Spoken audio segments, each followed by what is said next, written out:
नमस्कार, आप देख रहे हैं रात्रिमान न्यूज लाइव। में हूं आपके साथ आसमा सलमानी। बहराइच से बड़ी खबर। SC/ST एक्ट में केस दर्ज होने के 2 माह बाद भी आरोपी गिरफ्तार नहीं। पीड़ित को मिल रही है जान से मारने की धमकी। जी हां, हुजूरपुर बहराइच क्षेत्र के गांव धुरकी रायगढ़ बेहड़ा में 2 माह पूर्व विशेष समुदाय के लोगों द्वारा महेंद्र कुमार राव पर धारदार हथियार से हमला किए जाने का मामला सामने आया है। क्या है मामला, आइए जानते हैं। पीड़ित महेंद्र कुमार राव का आरोप है कि उन पर हमला लेन देन के विवाद को लेकर किया गया था, जबकि लेन देन किसी दूसरे से था। घटना लगभग 2 माह पहले की है। पीड़ित की तहरीर पर पुलिस ने SC/ST एक्ट सहित अन्य धाराओं में मुकदमा पंजीकृत किया था। गिरफ्तारी न होने से दहशत में पीड़ित का कहना है कि मुकदमा दर्ज होने के 2 महीने बाद भी किसी आरोपी की गिरफ्तारी नहीं हुई है। उल्टा उसे लगातार जान से मारने की धमकियां मिल रही हैं। इससे वो और उसका परिवार दहशत में है। पुलिस की कार्यशैली पर सवाल। मामले में आरोपी की गिरफ्तारी न होने से पुलिस की कार्रवाई पर सवाल उठ रहे हैं। पीड़ित ने न्याय की गुहार लगाते हुए जल्द गिरफ्तारी की मांग की है। इस संबंध में बहराइच पुलिस का कहना है कि मामले की जांच रिपोर्ट और साक्ष्यों के आधार पर नियमानुसार कार्रवाई की जा रही है। पीड़ित महेंद्र कुमार राव ने बताया, मेरा विवाद दूसरे पक्ष से लेन देन को लेकर था। उन्होंने धारदार हथियार से हमला किया। रिपोर्ट दर्ज होने के बाद भी कोई गिरफ्तारी नहीं हुई। अब फिर से मारने की धमकी दी जा रही है। एक खबर पीड़ित के बयान दर्ज प्राथमिकी तथा पीड़ित को लगी चोट पर आधारित है। घटना जांच का विषय है। इसकी कोई स्वतंत्रता पुष्टि नहीं की गई है। नमस्कार मित्रों, आप देख रहे हैं रात्रिमान न्यूज लाइव। मैं हूं संतोष कुमार पाठक। आपको मैं एक ऐसी घटना बताने जा रहा हूं जिसमें पुलिस द्वारा मुकदमा तो पंजीकृत किया गया है, लेकिन उसमें गिरफ्तारी नहीं हो रही। गिरफ्तारी क्यों नहीं हो रही, ये पुलिस की मंशा पर सवाल उठता है या कोई अन्य दबाव या और कोई कारण हो सकता है। मैं इस बात की पुष्टि नहीं करूंगा क्योंकि हमारे साथ पीड़ित मौजूद है। पीड़ित से मैं जानना चाहूंगा कि क्या पूरी समस्या है, क्या हुआ था आपके साथ। हम मुर्दाबाद में गए थे इसके ओसामा के गांव में जी। उसने हमको धमकी दिया था 2-3 दिन पहले जी।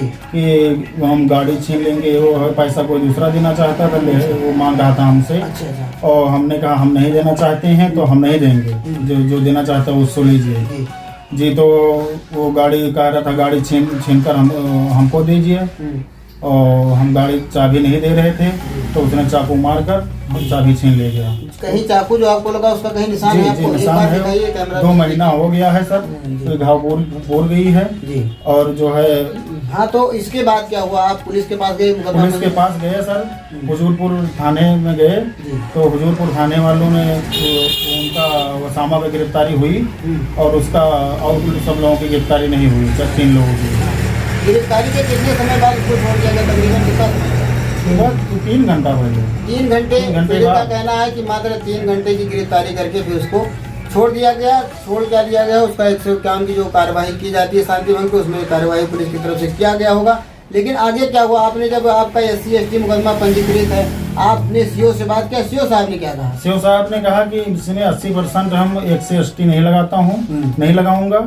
ये सब गलत है, ये सब झूठी अफवाहें हैं। नहीं तो गलत कैसे हो सकता है? जब आपको चाकू लगा है, चाकू का मतलब चोटिल है, आप SC/ST में आते भी हैं, चाकू का निशान है, मेडिकल रिपोर्ट है, तो फिर कैसे गलत हो सकता है? आप बताइए। सर, सेव साहब के पास हमारी डॉक्टरी रिपोर्ट है और सेव साहब ने पता नहीं कैसे कह दिया है, हमारे समझ में खुद नहीं आ रहा है कि कैसे कह दिया है कि SC/ST। कौन थे मारने में आपको? मारने में ओसामा, उसका भाई अकरम और एक दानिश और एक वकील उर्फ अल्तमिस।